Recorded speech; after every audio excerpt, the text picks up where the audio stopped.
welcome to this episode of my Women Empowerment Wednesday show. My name is Jessica DSB.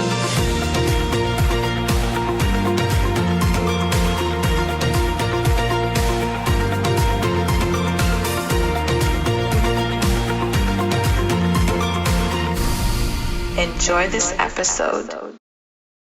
Hello, everybody. Happy Wednesday. Welcome to the Women Empowerment Wednesday Facebook Live that we've been doing every single week. My name is Jessica. I am #1 best-selling author. I'm a flight attendant for the past 10 years. Also proud single mom of a beautiful 7-year-old daughter. I'm also a coach and running my online business. Super excited to be with you all today. We did have technical issues, so we are recording this call. We are not live, unfortunately, but we are still going to be with you today, and you will be able to watch this later. So thank you all that will be watching. Just a reminder of what's been going on, this women empowerment movement that's been on for almost 3 months now, which is a conversation that we have every week on touching, inspiring, and empowering conversations. And every week I have a special guest. I'm super excited about this special guest this week. And this movement is not only about us having conversations with me and the special guest, but also bringing those conversations in your life with your friends and family to empower each other. So thank you all for that you'll be watching. Please comment in the video on the section of the comment what you liked most, what you'd like to hear in the next few weeks. Thank you all again. So let me introduce our special guest today. I'm so excited. Oh my God. This amazing lady, Tanya Cote, which we went to high school together. So we've known each other for long, but we didn't connect for all these years. And then we just connected again. And proud mom of 2, married, CEO and founder of Tickle Trunk Club. Can't wait for you to hear about, for her to share about this company, which is incredible. And she is also a self-proclaimed warrior of light. I love that. That's why I'm looking at my notes, because I wanted to say it properly.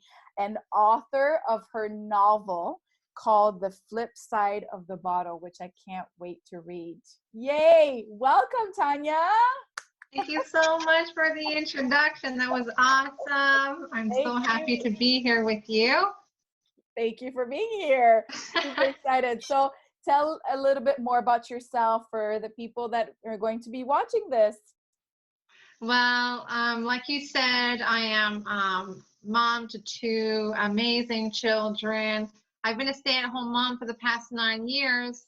And in that time, I've had the gift of time to learn what I wanted to do with myself, where I was going. And so unfolded the story of The Flip Side of the Bottle, where I became an author, and then the unfolding of the business and me founding the Tickle Trunk Club in that time. So much I've been up to. I've been doing a lot in retrospect of doing work for myself. So being at home has allowed me to work on myself as a woman and a mother, and really better myself as a being.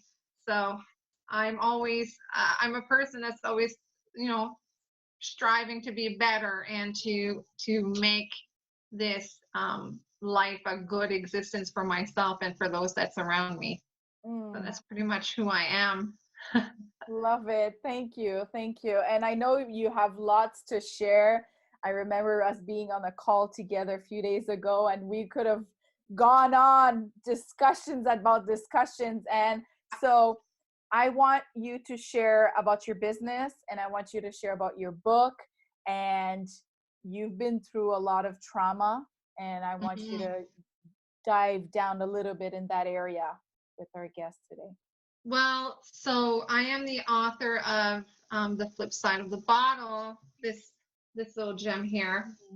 And so The Flip Side of a Bottle is really based on my life and my my experiences growing up. So being raised in a home with an alcoholic parent and living through the challenges that come with a tumultuous home environment.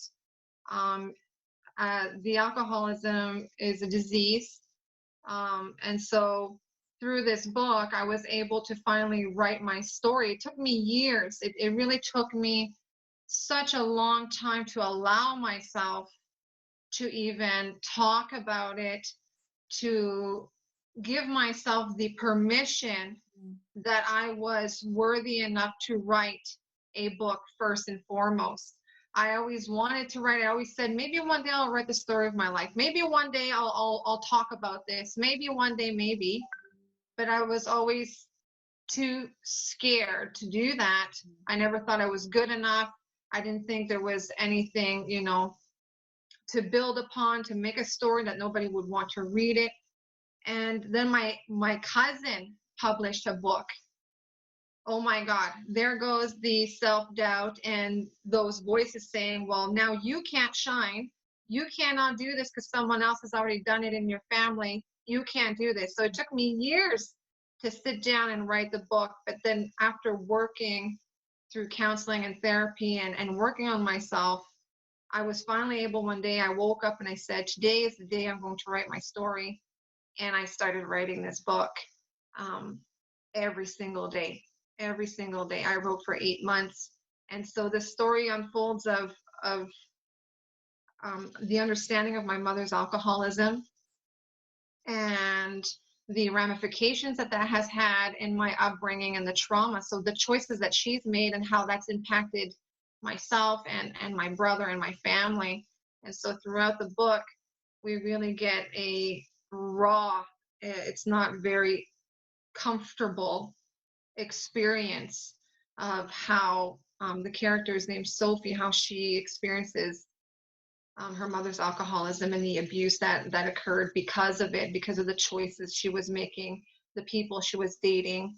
So her mother really, unfortunately, it's a generational disease, right? Usually this is what happens. So I wrote the story really to heal myself. I had never planned to publish a book, but I wrote the story and I decided to print it into a manuscript and say, I wonder what it's going to look like in a manuscript. And I got the manuscript and it was huge. And I was like, oh my God, I have a manuscript. And then there was spelling errors. And I said, oh, I wonder what it would look like if I had someone correct my sentences and my grammar.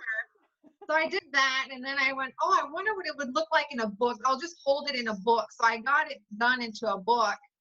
And I have a wonderful cousin that's a graphic designer who designed the cover. And I was like, yeah, this is pretty good. So why not? This is just how things snowball, right? That's amazing. Oh my God, I love it. So we talked about the topic today being vulnerability. Sorry, like with my vulnerability. Yeah. Thank you. And connection. So what you're sharing now dives right into the topic that we wanted to talk about. My question to you, yes, you had counselors, yes, you woke up that morning, but what is it exactly that made you say, okay, I'm doing this, I'm going ahead and I'm writing? It was really that healing moment for me. That time, I remember standing in the shower, and that's usually where I have my big ideas. It's not very, a lot creative, of us have a lot of ideas. where I cleanse myself and I decided it was time to forgive. It was time for me to forgive. Forgive myself, to forgive my mother, to forgive those who have harmed me, and to let it go. And this forgiveness was my way of letting it go, of releasing, because this heaviness that you carry when you have hurt and anger and resentment, it harms you. It doesn't harm the other person because they're not aware of it. And I had been holding on to this for so long that I was unable to love myself. I was unable to see compassion for my mother. And it was really through the book and writing it out that I was able to let it go Mm. and move on with my life and no longer be the victim, no longer be that little girl. It was time for me to step in to be the woman that I am today and not the child that I was. And really, if I could give a visual, it was me holding myself as a little girl, myself as an adult, meeting this little girl and letting her be a child, telling her she was okay. She didn't need to hide anymore. Nobody was harming her. It was time for me to move on. And Wow. so this book, when you talk about vulnerability, has never stripped me more naked than anything else in my existence. Because you got to think, Jess, that in our family, and it's often like that in families that have raised in abuse or addiction or physical abuse homes, nobody talks about it. We don't talk about it. And we grow up like that, and we don't even talk about it between siblings. It just washes over as if it never happened. And that silence was choking me, as if I had not existed up to that point, as if I hadn't mattered, as if I was unimportant. And so writing the story was my way of liberating myself from it, from those constraints. So it was a huge process. I'm shocked because we went to high school together with you and your brother and never knew, right? No, nobody ever knew, right? And that's the thing. I posted a few weeks ago on my page, um, with this COVID thing, the cases of Mm. kids being denounced has gone down. It's drastic. It's huge change, and people are like, "That's awesome." No, the reality is that these children right now are going through all of this alone because the people that used to see them were the school teachers, were the after school care. And right now, there's nobody there. So I was wondering who saw us when I was a kid. Did they see me? Did they see the pain? Because we hid it so well. We weren't dirty. We weren't filthy. We weren't misbehaved. Did they see us? Mm. Did they choose to not say anything? There's all these questions often, but usually people do the best that they can. And it's uncomfortable for an adult to go into that situation and be like questioning a parent's methods or questioning a child about how they feel, what's really going on. And children are usually faithful and loyal to their upbringing and to their parents. And so it's really, really hard to get into that world. So as an adult now, I'm able to open up the doors to that world. I'm going to talk about it. I want to shed that light so that we can start a conversation, so that we can find new ways of helping. Yeah. So I know at the end you're gonna give us some places where people can reach out to, right? I don't want to forget it. But right now, what advice would you give to maybe not a child that's going to be watching this, but maybe a young adult that's going to be watching this? Well, as a young adult, you've Or already even an gone through the older adult, process. right? You've experienced the trauma. You've grown up with it. What has helped me tremendously was going to a support group. So Al-Anon has been a light in my life for me to understand and to meet with people that could resonate, understand what I had been through, and show some compassion to me. And through hearing their stories and having a safe place to share my story, it has helped me, lessen the burden of feeling alone. So there's so many support groups out there. I know Al-Anon is a faith-based one. I have faith. I'm someone that believes, in God, and that faith I feel has saved me, guided me, protected me in my life. And so I chose that was the right fit for me. But there's so many groups, Jess, that, aren't faith-based. They're not 12-step programs. There's, oh, I have one written down here. But at the end of this, we're going to write it down under the links anyways. Beautiful.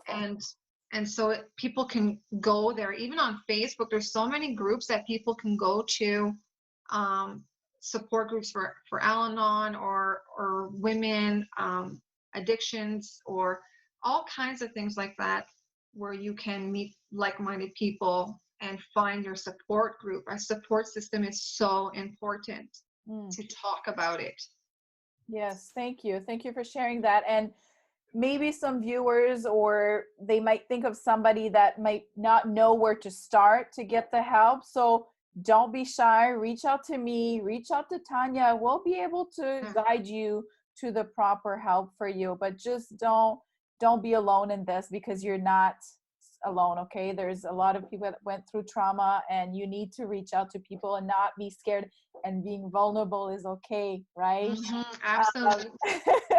So let's dive into the business, because when I heard you share with me about, it's again being vulnerable, but also that connection that you're providing with that type of business, I was like blown away, right? So let's hear it.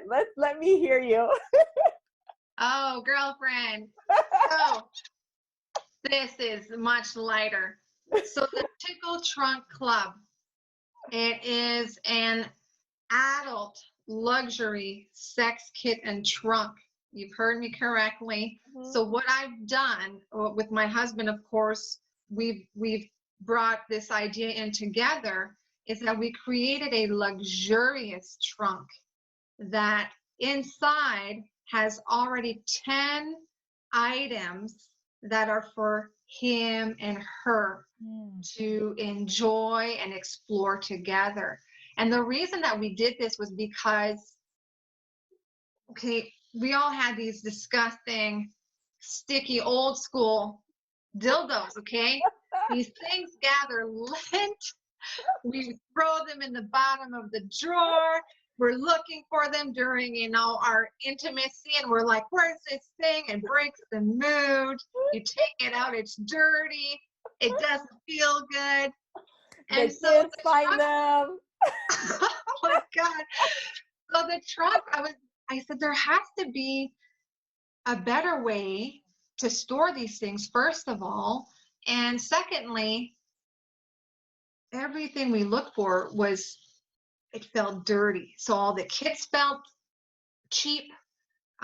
We started looking up for couples kits, for storage. It all felt cheap and disorganized and all thrown together anyways. So I had an idea. Why not organize it? Make it nice, make it clean lines, easy to clean, beautiful to display. Because we all know how we feel when we put on that nice dress, when we put on that good pair of heels, put our nice makeup on, our perfume. That feeling of having something nice makes you feel good. And it has to feel the same way when you're about to explore with your partner. So taking out this trunk, it's really to embody a feeling of power, of thrill, excitement, bring back that spice into your sexual connection, because when you're in a relationship for a long time, sometimes it gets a little, mundane. And so people can count on, when they take the trunk out, that feeling is there. It's like, ooh, we're going to play. What are we going to do? But it also opens up communication without forcing it. Because you open up the trunk and your partner can start showing curiosity. If you have a partner that's more shy or unwilling to talk sex talk, and it gives them the opportunity to delve into what they're curious about. Why don't we try this? One day they'll look at it, they'll be like, why don't we try this vibrator? Or we have these beautiful plush and leather shackles. People would be afraid of BDSM, right? It looks scary. No, when you have some soft stuff and you're going at it at your own rhythm, you're introducing something pleasurable. And so that was really the feeling of luxury, communication, connection, and bringing that feeling to connect couples. I thought it was the cherry on top of the ice cream. I love it. I love it because a few weeks ago, we had Haley Patry on, and she's a marriage counselor. And she did say, married for 10 years, and they never missed a date night.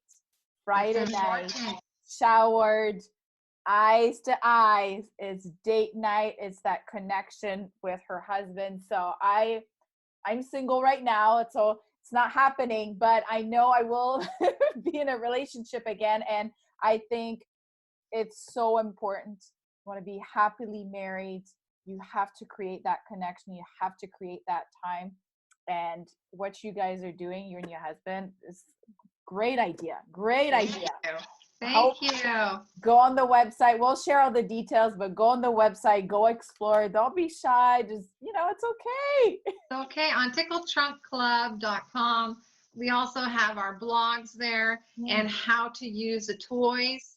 So people that are intimidated, there's a section how to use them, and there's blogs on different topics that allow you to explore at your own rhythm. So a little bit of something for everybody and a little bit of different comfort levels, and then you go from there. In your relationship, it's important. It is. I love it. I love it. And the way you were saying, like, how you take out that box, you feel empowered, right? It's time to play, but it's like luxury. So I just love how you're sharing your business. It's beautiful. Thank you. I love it. I love it. Yay. So all the information, yes, you mentioned the website. We will be posting the links for the book as well. Anything else you want to share today with viewers? Any message you want to send today? Well, the message, the one that's really important is you're never alone. And there's always someone there that you can connect with. That is the most important message, because so many people feel alone. There is nothing wrong with asking for help. There is no weakness in saying that you're not feeling okay, and that it's important to find someone, anyone that you can reach out to and go from there. And so that's my message. You're never alone, even when you feel alone, and you just have to reach out. Just do it. Just do that reaching out, and someone will be there. And it's so important to remember that, because we often get lost in our own minds and oh my God, I'm going through this by myself. Nobody will understand. I don't want to bother anybody. It's okay. If for anything you need an ear, we're here. You can always find a loved one at home. If there's no loved ones at home, there's a friend. If there's no friends, you can find us on Facebook, and we'll do the best to help out. Yes. Oh my God, I love it. I don't know if you watched my first episode. It was on that topic. It was me saying that when I was going through one of my traumas, that I felt like I was the most alone person in the world, like how I could not share about what was happening, or I was the only one going through that. And at one point, going back to work after maternity leave, then I started talking about it a little bit, and then realized, oh my God, I'm not alone.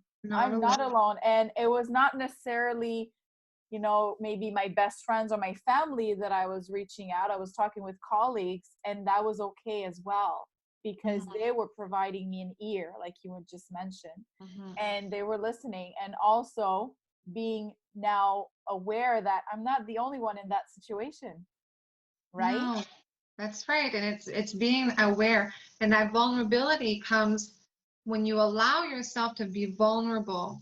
That's when you allow the barriers to break down, and you allow yourself to heal and grow.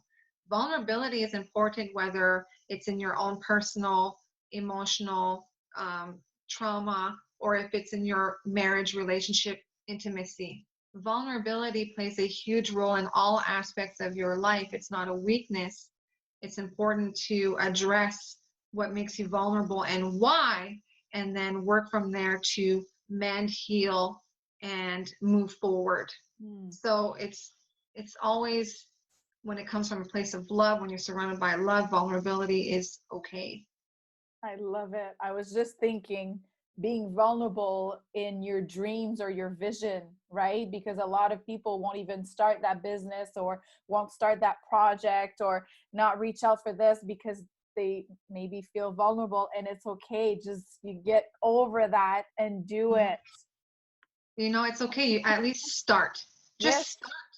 Write that book if you want to write a book. Yeah. Write 20 minutes a day. Every day, write 20 nonsense words. Eventually, you're going to have a page. You're going to have 20 minutes a day. If you want to build that business, work at it every day a little bit. If you're ashamed or you have those voices that are those voices that are trying to stop you, no, you go right through them and you build that business. It's important to have the courage to be vulnerable, to go for your dreams, to talk about the trauma, to explore your sexuality with your partner, to love with all your heart. It's important.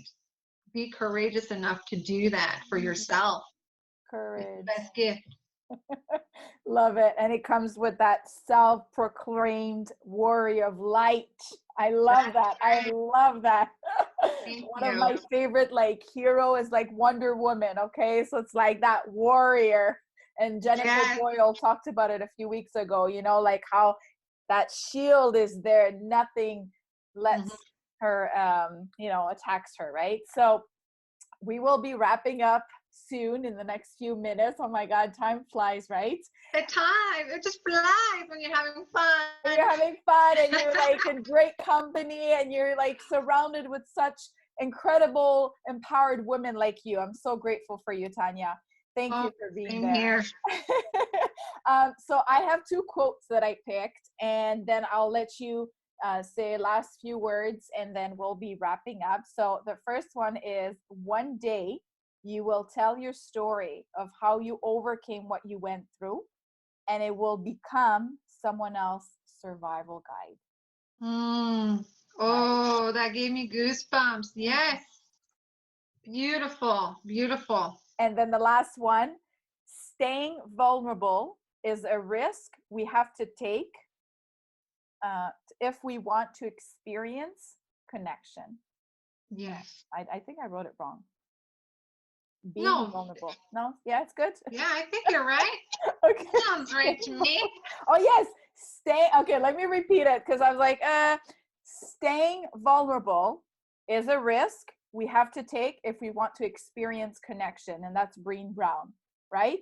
Makes sense because you want to be vulnerable in every area of your life, whether it's your love life with your husband, whether it's your friends, your family, whether it's your passion, your projects, your business, with your kids, being a mom, my God, right? So you want to stay vulnerable because you will create that connection, and being that connection, you're bringing so much light and love in people's lives. That's right. You never know. We never know who's going to need you to be vulnerable first. You never know who's going to, look up to you and say that your story was what they needed to hear. You know, if I hadn't written the book, my family of generations of addicts and alcoholics would have never spoken. My aunt kept her abuse to herself for over 60 years, never said a word about it until my book. And that's because I allowed the doors to open in my family. So it just takes one person, open a window, open a door, open that curtain, and be that person. Give yourself that gift of courage, vulnerability, and who knows where the path will go after that, right? Wow. I think it's great ending. Great ending. Well, it's a wrap, my friend. I know we could talk for hours. Many topics, yeah, for sure. So listen, everybody that's going to be watching this, share it with people. Add my page on Women Empowerment Wednesday. Add to join my group. Sorry. We will have a Facebook Live next week. I'm super excited. My first male on the show. Oh my God, that's gonna be cool. Super. And I know he has a lot to share about women empowerment, so I'm very excited about hearing him. And yes, comment as soon as you watch the video. Comment what you like best, what you'd like to hear in the next few weeks. I'm so grateful for all the viewers. Thank you for you, Miss Tanya. It was an absolutely pleasure. You have so much wisdom in the way you speak. You are that true warrior. And I look forward to seeing all the upcoming projects. And go follow her on Instagram, on Facebook, and get her book. Oh my God, I can't wait to read it. Thank you. Thank you so much. Oh, and get a Tickle Trunk at tickletrunkclub.com. And you can follow me on Facebook, Instagram at Tanya Lee Cote, and on my website, www.tanyaleecote.com or www.tickletrunkclub.com, and get your own trunk. Thank you so much, Jess. Yay! I had fun. This was easy. Thank you. Mwah. See you next week. If you have enjoyed today's episode, please share with the people that you love and care about. Jessica DSB.